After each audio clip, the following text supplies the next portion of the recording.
Hello everyone, welcome back. If you are returning to my channel, thank you so much for being here. I would so appreciate if you could give this video a like and subscribe if you haven't already, because today we are talking about goals, intentions for 2025. Setting expectations, how can we make 2025 a great year? How can we set ourselves up for success? Because we know that life is up and down. We don't know what the future has in store. But for the things that we can control, we may as well try. And that includes setting goals or putting things out in the universe that are going to improve and better your life. If this is your first time seeing me, hello. So thank you so much for clicking on this video. My name is Julie. I have a podcast called the Confident Parenting Podcast and a YouTube channel where I try and help parents feel empowered, feel like they have a bit more control, make more sense of things that are going on, the challenges of parenting young children. And as my kids grow, I think I'll have more experience in older children as well.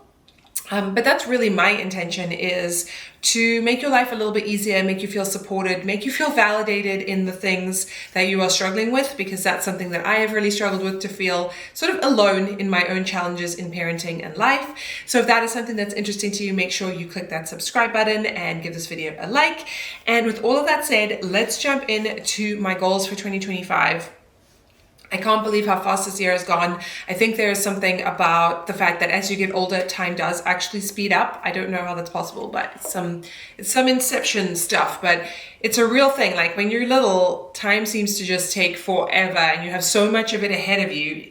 And when you're older, it's like, just passing you by so quickly. And we're already into the 12th month of the year. We're already into December. And yeah, if you're watching this, I think this is probably going to go live the day before my birthday. So something that would be really wonderful if you would like to help me celebrate my birthday is to hit that subscribe button. It would really mean a lot to me. And it would show me that what we're doing here is meaningful and helpful to you as well. So that really helps me keep going when I feel kind of, demotivated or like no one is watching. But anyway, let's jump into my goals. And the reason why I wanted to share them is because I think they're pretty universal. You could probably apply them to your life as well, if you're in a similar stage of life, or you can adapt them to how you kind of see the world and what things are happening for you. And I just think maybe by sharing them, it might inspire you to create your own intentions. I want to emphasize that I loosely stick to these things. I don't persecute myself if I don't achieve this exact goal. They're pretty, some of them are measurable, but they're pretty open, I guess. They're open-ended. And that's why I like to almost call them more intentions. This is how I want to direct my life. These are the small habits that I want to do each day or each week to enhance my life in a direction that I want to go in. So I don't want you to feel like a failure if you don't do this strictly every day. It's like how people sign up for the gym in January and they go like a couple of times and then they never go again, but they just beat themselves up about it and they keep paying for the subscription. If that's you, don't pay for the subscription. Find a workout that you actually want to do, or that someone else will show up for with you, so that you can be accountable, and you'll be a lot more successful. Anyway, I digress. So let's talk about goal number one. I spoke about this in my previous video about simple habits and just kind of be more productive, but I really want to emphasize reading and reading a bit more, but I'm going to make this goal super small. I am only setting the minimum of reading 5 pages a day of a book that I want to read. There's no restriction on the type of book or, the length of book. I just want to get into the habit of reading a minimum of 5 pages a day. And I think I can do that. Now, I'm probably going to skip some days. I'm not going to be able to read every day. That's totally fine. The idea is that we're just aiming for 5 pages a day, and we're going to do our best to get there. I think that reading is an incredibly important life skill. And because I have children that are watching everything I do, I really want them to see me reading and enjoying it, and in the hopes that they would also do that, because it's very important that they read, especially at their ages. So that's my first one. The next one is kind of what I'm doing now, which is to be consistent on YouTube. Continue to be consistent with putting out probably 2 videos a week. I might not always get there, but I'm trying really hard.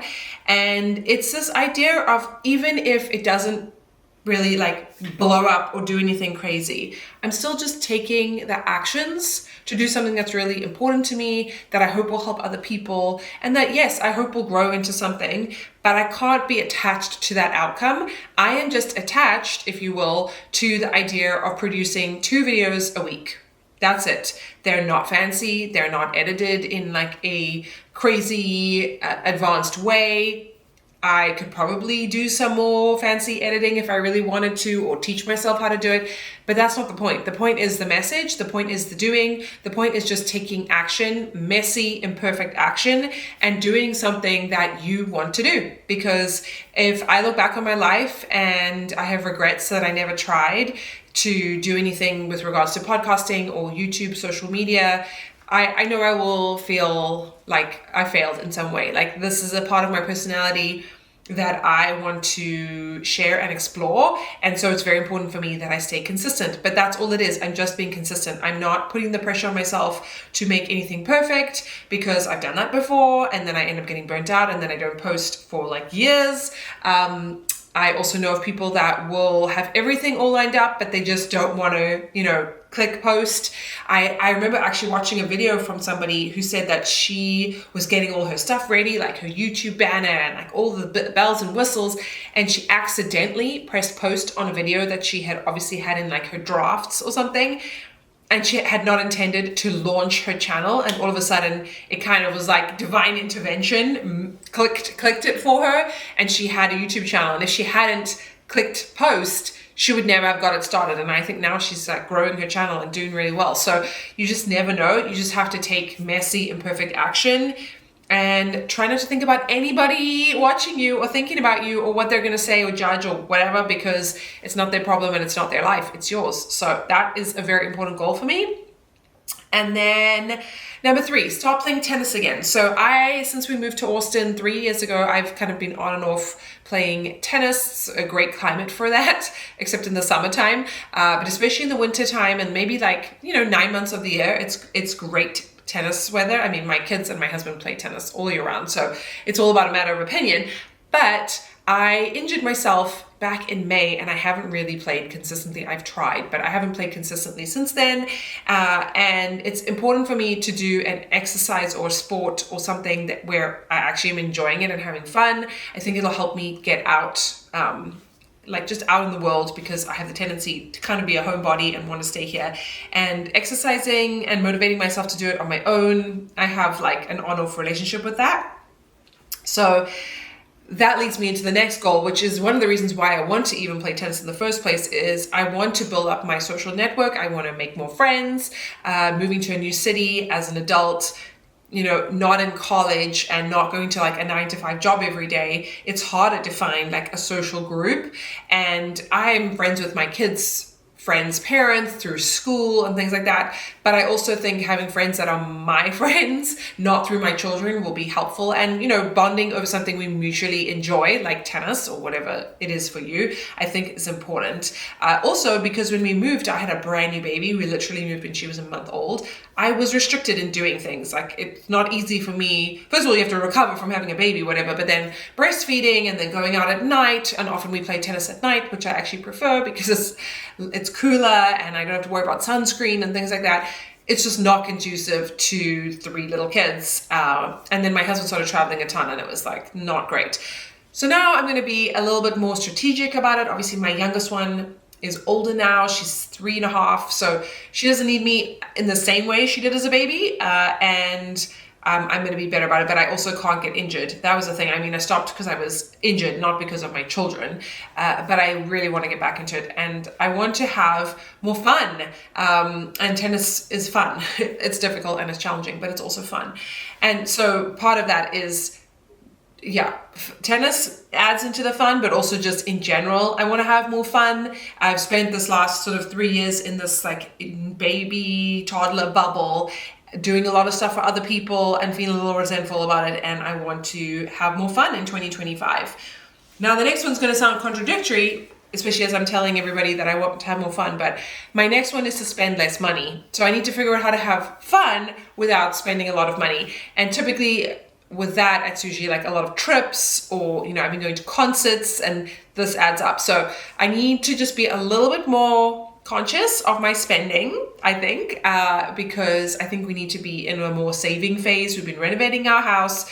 We've had to buy new furniture for rooms and just replacing appliances and all the things that happen when you buy a house, and then you start to realize what you want to invest in the house and where you're going to spend your money. I just feel like we've had an expensive year and we need to kind of dial it back a little bit. So I definitely want to spend less money. Number 6, take my pills and supplements, because I'm also really inconsistent with this, and I don't think they're really going to work, if they even work, but I don't think they're going to work, even less, if I don't take them consistently. So that's something that I want to do. And then the 7th one is to get enough sleep. And I spoke about this in my previous productivity video, but basically, if you sleep enough, a lot of the other things are going to fall into place. You're going to have a lot more energy to go out and play tennis, to read a more challenging book, or declutter your home, whatever your goals may be.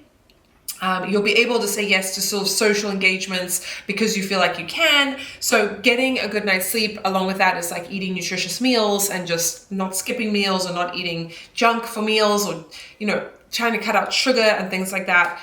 That all kind of weighs into it, but I don't want to get this too long, because I'm trying to have a list that is simple and attainable. And like, if someone had to ask me what are my goals for 2025, I could kind of rattle off some of the things. We always want to have a goal of like looking good and feeling nice and eating healthy and, socializing and doing all the things. But I mean, that's kind of a given that you want to be healthy. So I wanted to go a little bit deeper and be more specific on the things that I find more challenging to stick to be consistent with. And actually, what inspired this video is my sister asked me, what are my goals for 2025? I think we've had conversations over the years where we would talk about that.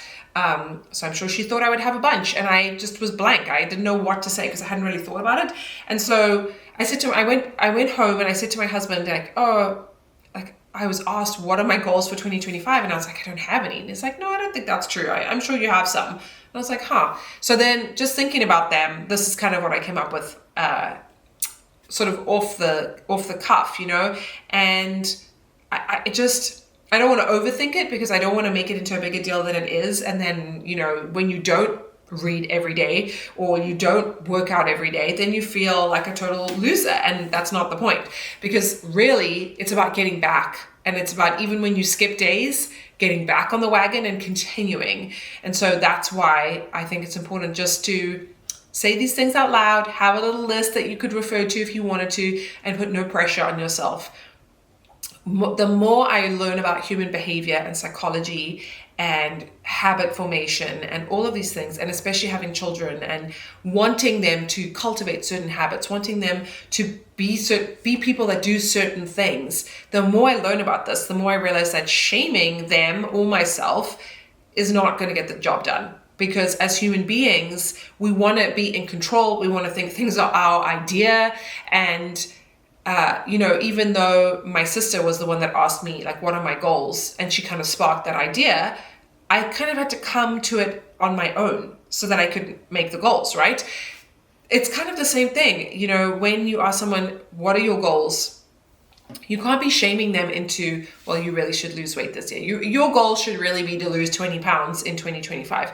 That is something, whether that's true or not, that they have to come up with themselves. Otherwise, it's never going to happen. Like, people really have to want to change. Anyway, I want my goals to be super simple, super easy and straightforward, so that I can easily implement them. And I can look back on this video in a year's time and see, like, how many books did I actually read? Like, at the moment, I have no number in mind. I'm not going to put a goal of read 25 books. I'm just going to put a goal of read 5 pages a day. Maybe I'll read more than 5 pages. Maybe there'll be days that I don't read any.